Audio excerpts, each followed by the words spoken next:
Right then, everybody. Hello, how's it going? My name is Adam Clery. You are watching 442. And Luton Town might not have got the best result against Manchester United, but they put in the kind of performance that will finally have people believing that they might just stay up.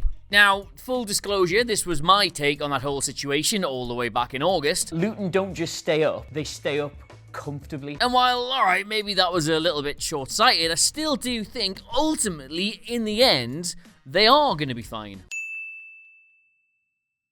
And that's because of this system they're using, and this is the version that took the field against Man United, is evolving bit by bit into something that is letting them really compete in the Premier League. It's essentially a 3-4-2-1, but the role of the wing-backs here is so important, because when they're defending deep and they're looking to be compact, they will both drop back in to just have a flush back five, but when they are attacking, one of them usually takes all the attacking impetus, which I'm 99% sure is a word, and drives all the way up the flank. Now, in their usual 11, the entire back three all have strength, pace, ability, are good technically, and read the game quite well. And in the two central spots, you've got Ross Barkley and Lokonga, who are both pretty experienced in very different ways. So there is almost like a Premier League core there. Then in the wing-back slot, Doherty and Ogbene have become two of their most attacking weapons. In Ogbene's case, because he's a fantastic runner that gets in behind opposition defences really well, can take people on for fun. And in Doherty's case, because he's becoming one of the most effective dead ball deliverers in the league. One of the reasons it actually took Luton a while to get going in the Premier League was because they couldn't really decide what to do with Adebayo and Callum Morris. Like, on the one hand, Morris was last season's top scorer, he was their primary goal threat, but Adebayo maybe felt like his different physical attributes were more suited to the Premier League. At the start of the season, they had this like far flatter and less ambitious like 5-3-2 with a number 10, but they just could not get Chong, who it usually was, involved in the game. And worse still, because they couldn't really sort of find their vibe in the Premier League, they were spending so much time on the back foot. The two wing-backs, they couldn't get up the field to provide any sort of support. It wasn't really working. So sometime around, and Luton fans, please correct me in the comments if I'm wrong about this, I want to say like mid to late November, they went to this quite aggressive, but still a little bit more stabilised 3-4-2-1. And with this, the performances immediately improved and the results weren't far behind it. After the narrowest of defeats against Arsenal and Man City, they beat Newcastle United, beat Sheffield United, went through 2 rounds of the FA Cup, and put 4 past Brighton. Now, we'll talk about Brighton in a little bit, but the reason this system has become quite effective is the same reason Danny DeVito was able to pull in the 90s. Like, okay, it might not look overly pretty, but it's incredibly direct and has a surprising amount of width. Is that the best joke I've done on this channel? Might be. Anyway, so whenever Luton get the ball back, wherever on the pitch that is, the first thing they are trying to do is get the ball to Ross Barkley. And when he gets it, there are several things he can decide to do, but his main aim is to take opposition defenders out of the picture. Now, option 1 is if there is some kind of killer pass on, if somebody's potentially in, he can just hit that ball straight away. He hasn't got to worry about bringing other people into play. And he's really good at this. If we look at the number of key passes he has played this season, he ranks in the top 4% of the entire Premier League. If there's a chance to be had, Ross Barkley can play it. Option 2 is if there isn't an immediate option on, what he looks to do is try and get one of the two fullbacks into the game by taking their defender out of the picture with a ball into the spaces. And we also know he's very good at that because the number of switches of play he's successfully making this season puts him in like the top 15% of the Premier League. So he finds balls in the channels quite regularly. One of them's getting in behind, Ross Barkley can find them. And thirdly, and findedly, this is not something I particularly appreciated Barkley having in his locker, if none of that is available to him, if there are defenders in his way, he can just go past them and get into the space behind. And we know he's good at that because out of all the midfielders in the Premier League, Ross Barkley is probably posting the most impressive numbers this season for just going past someone. He's in the top 2% for the number of successful take-ons made per 90 minutes. And he isn't just the league leader, he's in the top 1% across all the major European leagues for creating chances for a teammate as a result of taking a player on. And that is kind of nuts, isn't it? Like Ross Barkley, who I think a lot of people thought was finished at this level, is leading European football in terms of skinning people in this area of the pitch and then making a chance for somebody as a result. Now, obviously, it's not just all about him. In fact, I'm doing a total disservice to the rest of this team to focus so heavily on Barkley. But this sort of play style he has, how they look to find him quickly and then he looks to find a teammate quickly,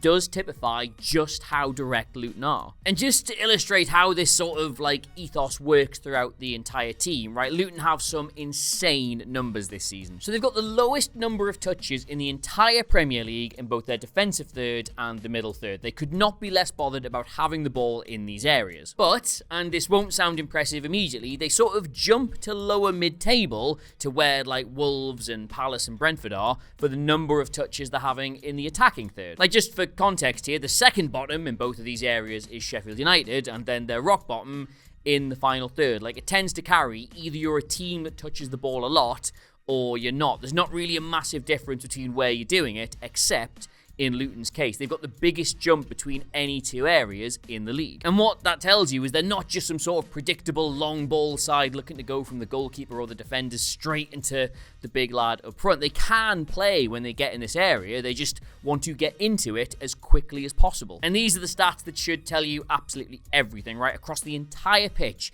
they have the second lowest number of total passes in the Premier League. They have the lowest number of passing sequences where there were more than 10 passes involved. But they are 7th for the total number of switches of play, so long balls obviously into a far more open area of the pitch. And they are number one in the whole league for crosses. So just on that stat about like passing sequences with more than 10 passes, Man City are top of that rather predictably. They will have the ball for ages. They will be as patient. They will try and find small gaps to get into the box. They will think nothing of turning around and going back to the defense and starting all over again. Luton are the antithesis of this. They want to cross that ball into the box as soon as possible. Their only major mindset is how can we get the ball quickly into the final third, then get it wide into space, and then hit the box. And this is why they've got that sort of weird 2-1 attacking shape that's got two classic number 9s in it. Like, they will quite happily rotate between games, even during games, and the objective here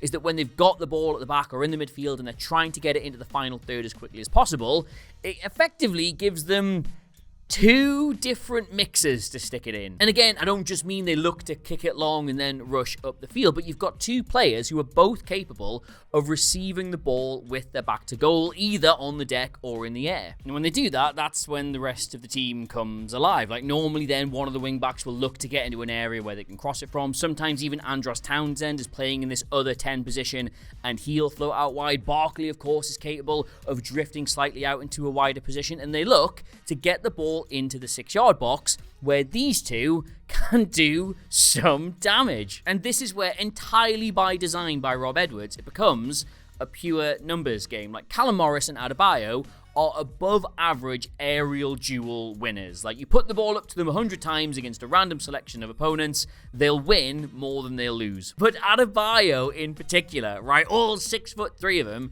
is through this system of maximizing these crosses, becoming just like the most anomalous chance conversion machine in the Premier League. So these numbers here, by any other measure, would make him the most deadly centre forward in the Premier League. That is top 1 and 2% stuff for chance conversion. Like, just a really deep dive into this graph, right? His total number of shots is low and his total number of shots on target are low because Luton don't create loads of chances when compared to like Liverpool, Man City, Arsenal, teams like that. The actual number of them is quite low. But when you start getting into like the per 90 minutes numbers and specifically the percentages, he jumps from being like at the bottom of these graphs to the very top. Like, the guy is scoring a goal every 0.3 shots he has. He only needs 3 chances on average to score. He's scoring a goal every 0.75 shots on target he has, which basically means if he has a shot on target, it's got like a 75% chance of going in. And the reason for this, and no disrespect intended, is not because he is the best centre forward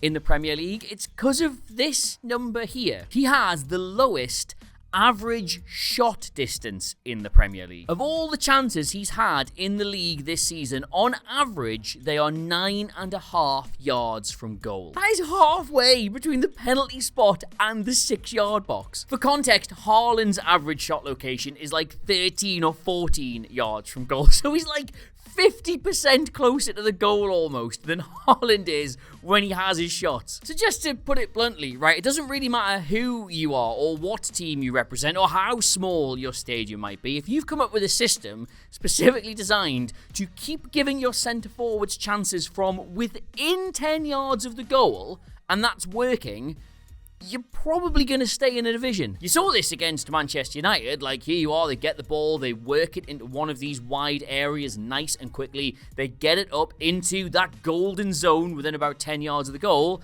and then bang. And the whole team is geared toward making this happen. Like, Ogbene's got some of the best carrying numbers down the right-hand side in the league. Doherty's got some of the best carrying numbers down the left-hand side in the Premier League. If they can run into the channels, they absolutely do that. And Doherty in particular, I mentioned before about his numbers in terms of crossing and chance creation. Look at this. He is putting more crosses into the box than any other fullback in the Premier League this season. And because this is Luton's whole system, that's giving him these incredible chance creation numbers. Like, loads of things are happening in that box, in and around the goal, because of these crosses. And just to finish off here, I will show you why this is so effective and why it gives them an edge over your Burnleys and your Sheffield United. Total number of shots in the Premier League this season, Luton are right at the bottom. Total number of shots on target this season, Luton are right at the bottom. Total shot on target percentage this season, Luton are right at the bottom. But in terms of the ratio of shots on target to goals, i.e. the measure of how good you are at taking your chances,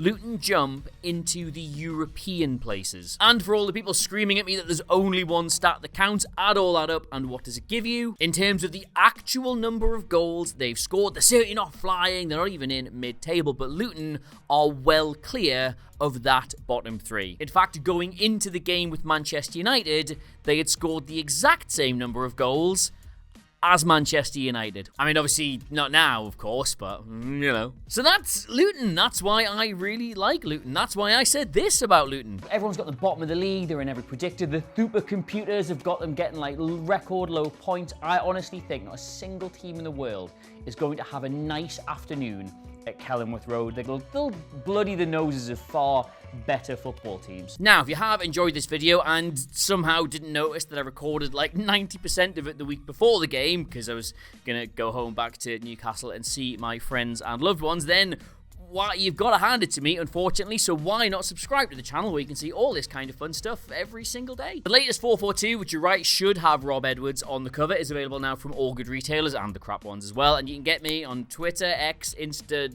LinkedIn, or whatever it's called, at Adam Clery, Clery, and the 442 socials there in the corner of the video too. Anyway, that's all from me, and I think I deserve a very special round of applause for not once pointing out that this Luton system is almost exactly the same as Xabi Alonso's at Leverkusen. Two proper men playing proper football. Goodbye.